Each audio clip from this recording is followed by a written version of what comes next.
цитирует Наталья, потому что мы должны по регулированию свои регалии писать везде: имя, телефон. Ну, у тебя вот написано, мы уже начали Я имею в рекординг. виду то, что она, вот если она что-то делает на "Ютубе", ставит под моим именем голос, то чтобы она Да-да, как-то она да. поставила, да. Мгм. Там даже крупными буквами, посмотри. Мгм. Хорошо, мы уже сейчас live. Так, you are now live. Можешь начинать. We start. Hello, First Stay BC and First Stay Realty team and prospecting clients and partners, potential partners and existing partners. My name is Katie Shen. I'm a mortgage broker with RTC Mortgage, and today I want to give an update. I want to thank First Stay BC team for giving me an opportunity to share an update. And today I want to elaborate a little bit on the terminology and mortgage, a couple mortgage rules, which I hear questioned by my clients most of the time these days. So a lot of my clients are asking if I own a mortgage which will mature in a year or two, and we still don't know where the rates will be at that moment, do I have to requalify? Typically a client asks. So what is happening after the maturity? There are several potential scenarios a client can potentially take in case of mortgage maturity. They can renew with existing bank, so that means that they will not requalify against the new stress test, the new rates and the new contract rates, because right now we qualify not against the standard stress test, but contract plus 2. And then in this case, client will just negotiate new rate with the bank and will sign a new term, and then just move on with whatever is the balance of the mortgage and new rate.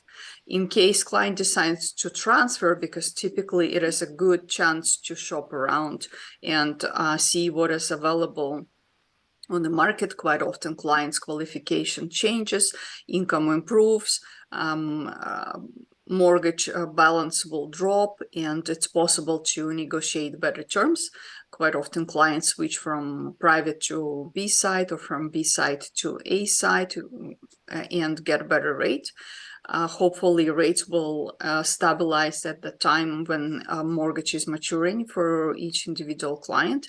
And in this case, a client will have to qualify and will just move the balance of the mortgage to a new bank with a new rate.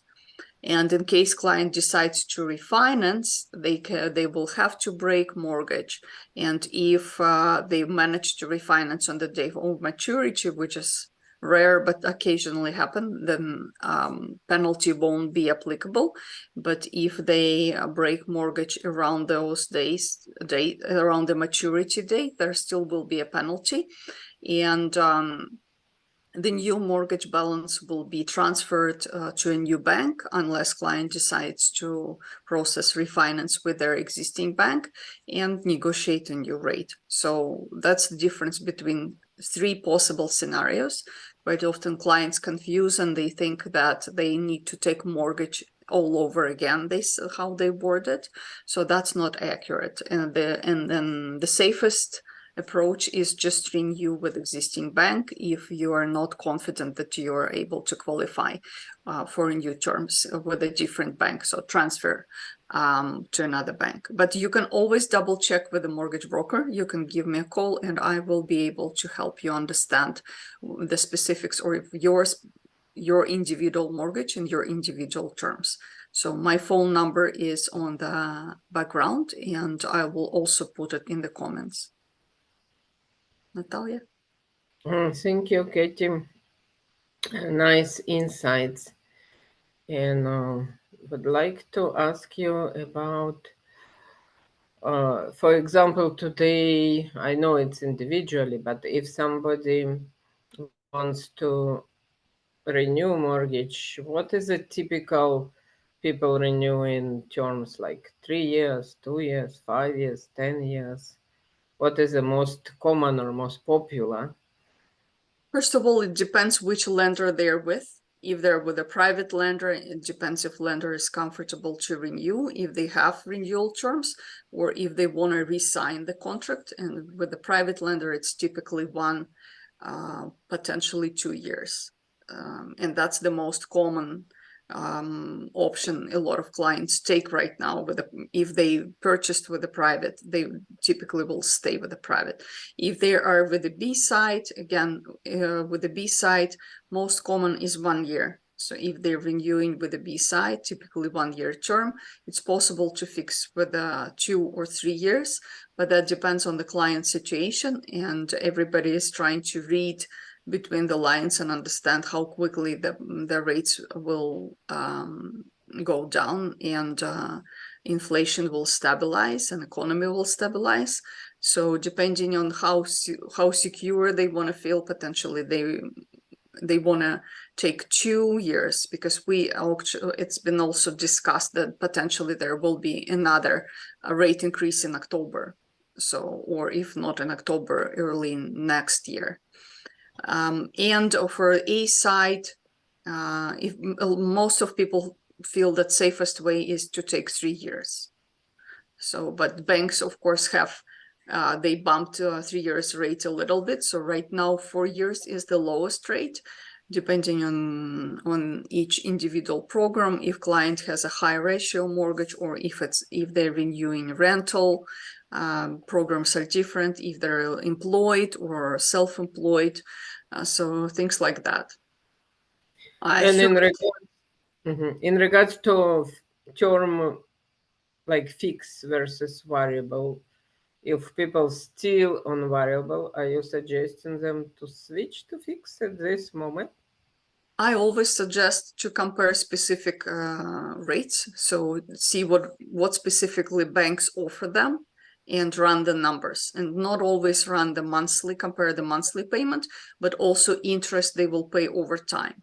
I'll give you an example. I had a question last week from one of my potential clients saying that someone from her network has two components, two mortgages with RBC, like HELOC sometimes can be converted into amortized mortgage. So that individual owned mortgage with RBC, and they had two mortgages side by side, and one of them will be maturing soon and another one in 2 years.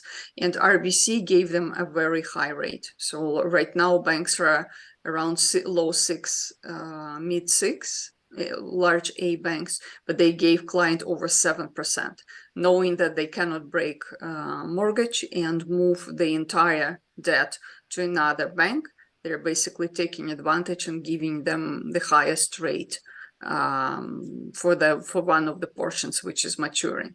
So it's impossible to say one size doesn't fit all, just like in renting. One property will fit needs for one potential tenant, another one doesn't.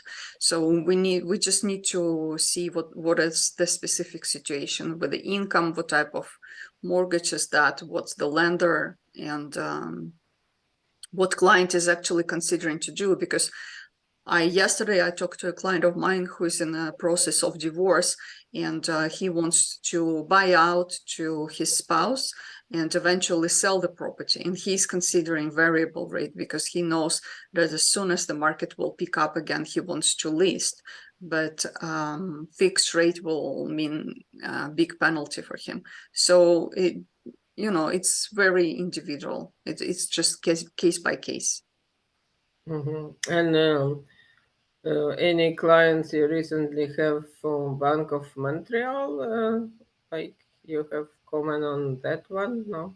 What? Yes, some clients have with the Bank of Montreal too, and they have reasonable offers right now. Or like yesterday, I checked actually, even in employee rate with discussed employee rate with a client of mine.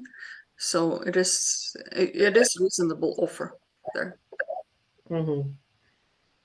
Yeah. Okay. Interesting. I just want to mention, while you're thinking of your next question, I want to jump from subject to subject a little bit. And last week, one of your realtors was asking about GST exemption for pre-sales. And I know that a lot of people got quite excited with the news, but the truth is that the GST was waived not for the individual pre-sale units. It was waived for purpose-built rentals. So it's primarily a developer's discount when they are completing purpose-built buildings, purpose rentals as a building or portion of the building, right? Like sometimes they have sections because they need to qualify for zoning permit for their new builds. So that's So what. those they're gonna rent after themselves, right? Not for sell to investors whose rents. I believe typically that's the expectation, that they will maintain it as a rental. So what is actually happening to them, you probably know better than me, because I don't monitor this section of the market, but I too. I actually noticed several years ago in Europe what they do. From one side, it's somehow unfair because person, when they buy and pre-sell, they have to decide, are they gonna stay in it or are they gonna rent it out, which was sound a bit creepy to me because maybe they change their mind along the way, back and forth, right? But once they do, that's the reason for it. The governments there, if you buying it for rentals, it was always cheaper than if you buy for live in yourself, which is I found interesting. So it's one of the ways they do to promote investors buying. Yeah. Interesting. Okay. Here we don't have such options. Yeah, maybe it will come to it. So around the world, many countries have their own little by little mechanisms to promote build purposely built rentals units. What I'm trying to say, yeah. So it's already existing strategies that works. Maybe just need to look around and implement those. Well, there's definitely shortage. You know better than me that there is a shortage of rent, and even last year, BC allowed to stratas to cancel, or I mean they demanded, right, that stratas remove all restrictions for rent. So since last year, all stratas can rent now, even though it was not the case in the past. I know one of my clients took advantage of that because initially they couldn't rent their unit and they were planning to sell, but when the restrictions were lifted, they managed to find a very comfortable option for them, because not always clients want to move on right away, right? So they just want to have a convenient time to. What I found with the new buyers that out there, they, I don't know, probably get appraisals or were speaking with their realtors. So their expectations to cover completely with the rentals the unit expenses, right? Which I would like to remind everybody, it was never the case in BC, even like 15 years ago. It was like in, not in BC, there are some areas where it's possible, but in our areas, right, in Metro Vancouver, it was never the case. It's well covered. So I would say they would need to expect for first 2-3 years to at least to pay a little bit 100, 200 or whatever out of the pocket to subsidize, so to speak, rentals, even with healthy deposit. So they need to keep it in mind. because what often happens, they setting themselves up for failure by this approach or demand, and also rental agents, right? Because rental agents, they are not like magical swan. They can do their best, but if the public not ready for such prices, they're not ready. And what end up being happening, I see now more and more, they insist on the pricing, and it could be for very long time, like 1 month, even 2 or 3 months, and then finally they give up and go back to be reasonable. But in this time, you already lost 3 months. If you would rent it from the start, the price rental agent suggests to you, you would end up with more, right? So this is a very sensitive topic, yeah. Yeah, for sure. And that's always one of the questions client ask, would I be able to break even? Yeah, but that also depends on the down payment. If they put minimum down payment for rental, 20%, then especially with the interest rates right now, even though the rental income went up, it is difficult to break even. If they And can. actually, yeah, my answer is yes, if you will take a large dogs, right? If you will take two like two dogs, if it's strata allowed, or dog and cat.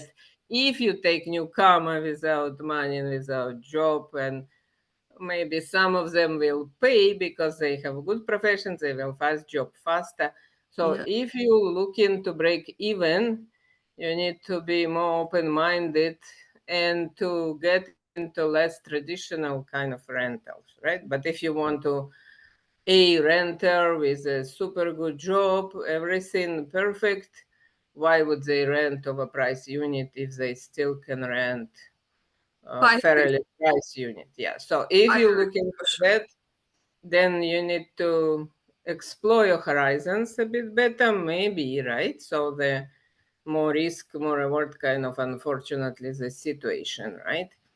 Yeah. Students. So it should be unusual. Put it furnished, and then you can.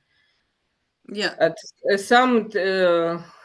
someone is not willing to do any of those, and they just wanted nothing. Like, oh, I want only one person, no pets, right? Which is even discriminatory, right? So don't discriminate against whatever, right? So people are people, they need to live, and then it's more possible. So think outside the box, trust experienced agent with those a bit unusual choices when they can navigate through, if they can still find a very high 99.9 probability to be rented the places, but it has to be outside the box, so to speak.